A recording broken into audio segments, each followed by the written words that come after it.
Well, we're living in an era of mass immigration. There is no other way to describe it. When these figures come out on Thursday, depending exactly where the numbers are, the level of net migration to the United Kingdom since the Conservatives took power in 2010 is going to be an astonishing 3.5 to 4 million. And as we know from EU nationals at the time of the referendum, that probably is an underestimate. So here's a party that's promised us tens of thousands a year, and it's turning into many millions over their term in office. And we're having a big debate about economically whether we can survive without large numbers of people coming into the country, what the impact is on GDP, and whether it is a net benefit. Well, it may have been at one time. I think now that's rather dubious. What we never discuss are the cultural impacts of this. Why do I say that? Well, if you have communities coming into Britain from all over the world, but you have a degree of integration and assimilation, then things seem to work pretty well. But if people come into this country and maintain cultures from other countries that may not be consistent with ours, well, maybe then we have real problems. And you might remember last year in Leicester, night after night, there were sort of marauding gangs of Hindus and Muslims basically having street fights, which did raise a lot of eyebrows. So I think we maybe do have a little bit of a problem here. But what do you think? Is multicultural Britain working? Give me your thoughts, farage@gbnews.com.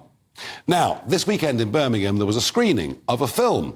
The film was called The Kerala Story. Let's have a look at a short clip of it. Because Allah always protects us. Are you trying to say only Allah protects?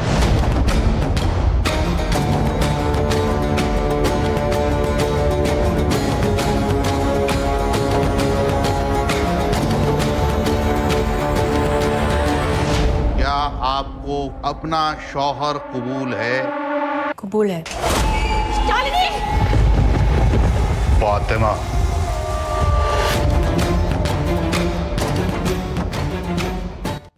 Now, it's pretty full-on stuff. It is about Christian and Hindu girls being taken into the religion of Islam, being trafficked, being treated badly, and potentially becoming terrorists. You could link it, I suppose, in some ways to the Shamima Begum story. There's no doubt that it's strong stuff, but it was met with a protest, and Shakeel Afsar is a regular protester. Here was him bursting into that cinema in Birmingham's Broad Street at the weekend.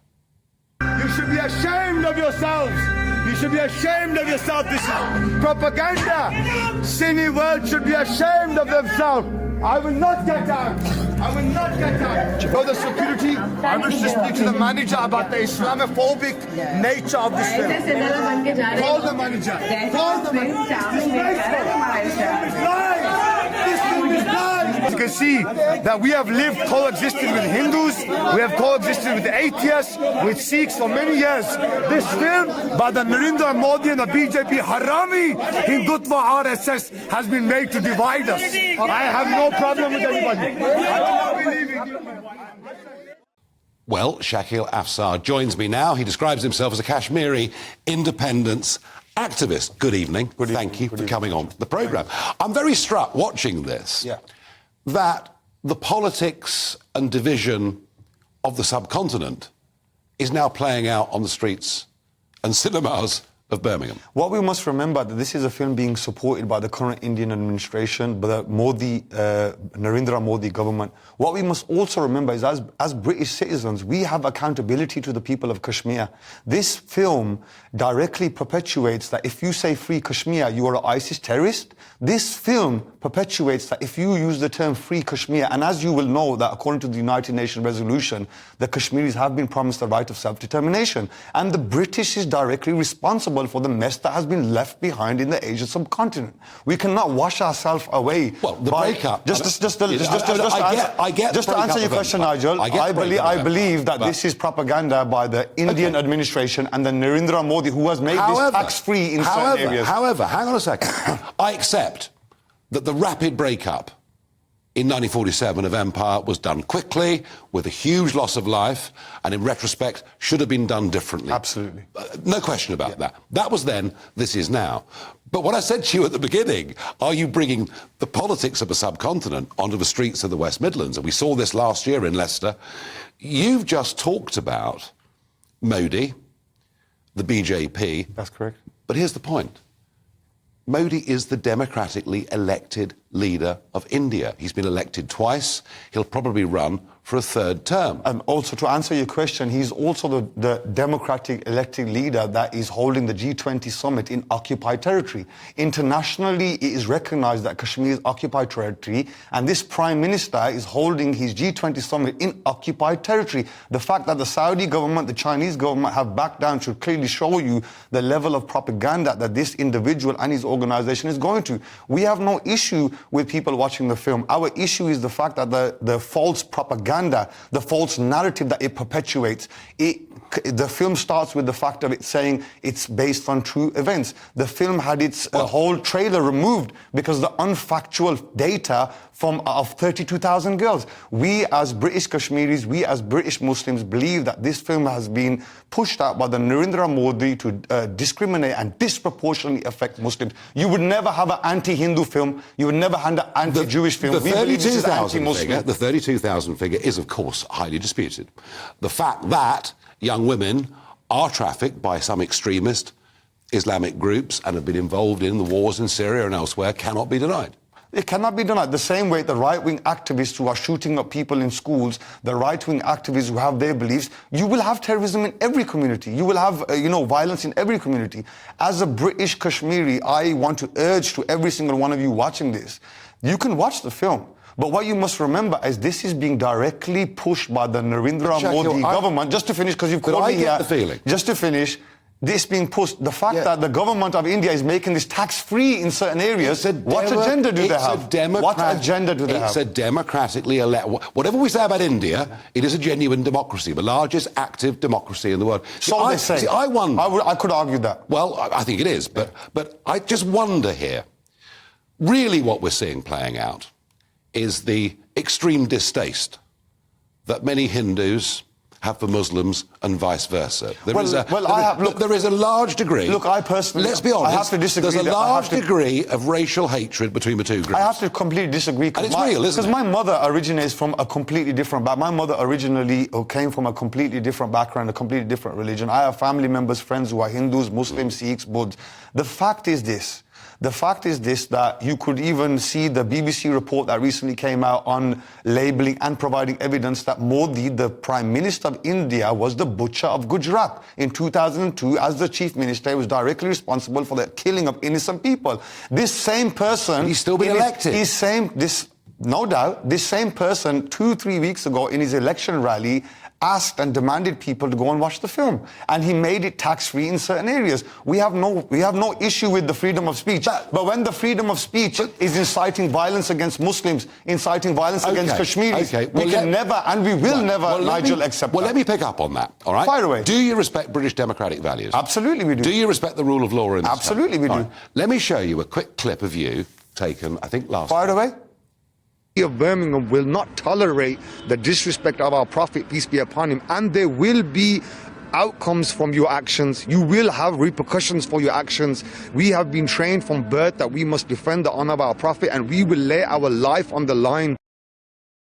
You know, to say about another religious group, which you very clearly say there, we've been trained from birth to defend ourselves. We have. There will be repercussions. And absolutely there will be. I would say to you that under our values in this country, that is very, very close to being a threat, and frankly... But this is where you're making assumptions. Not far away. This is where you're making assumptions, Nigel. I listen to your words.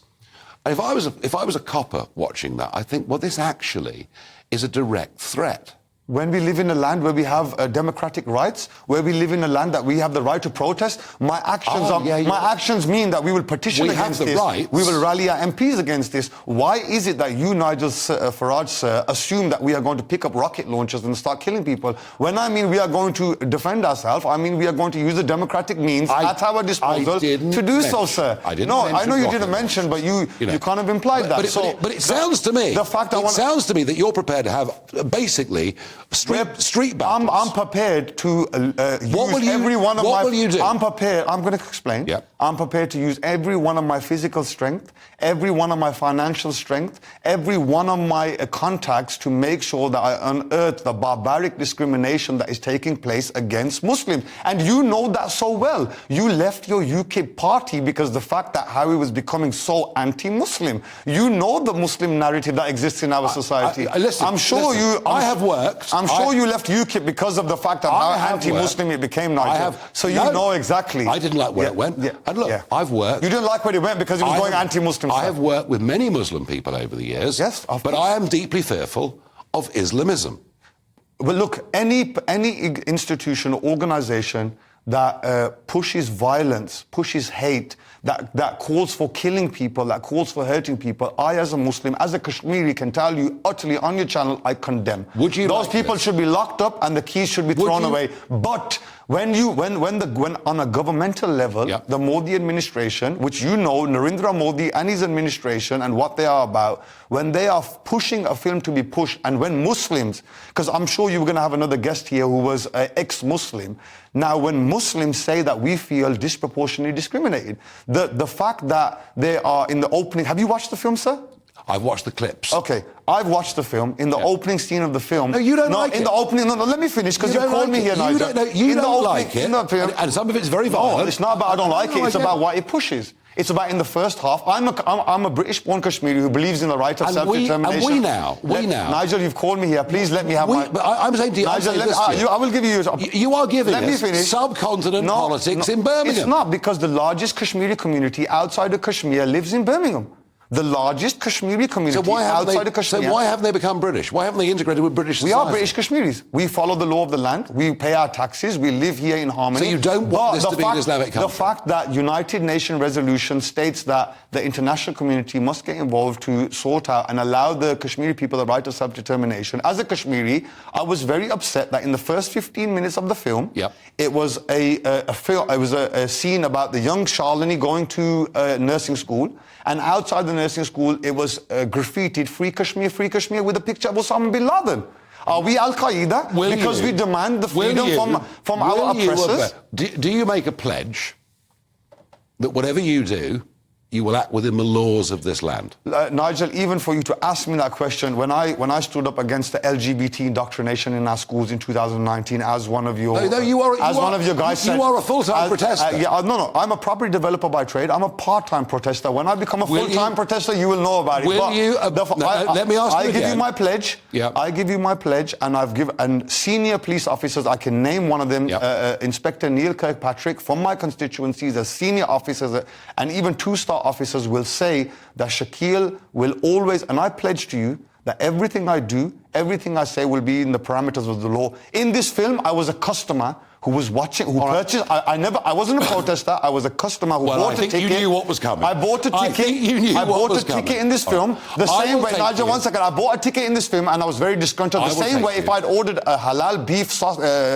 burger and somebody gave me a pork burger, I'd be very upset about it. I don't buy that. But when you say you'll obey the law and stick within the law, absolutely, I believe you. We are law-abiding citizens. I have a crystal clean record, sir. Well, there we are. That is multicultural Britain, and I fear this battle over Kashmir, free Kashmir, is going to go on forever and ever and ever. Well, I want to get a quick response to what was just said by Shakeel Afsar about the film, The Kerala Story. Well, who better than Vipul Shah, the producer of the movie in Mumbai. Vipul, thanks for coming on down the line.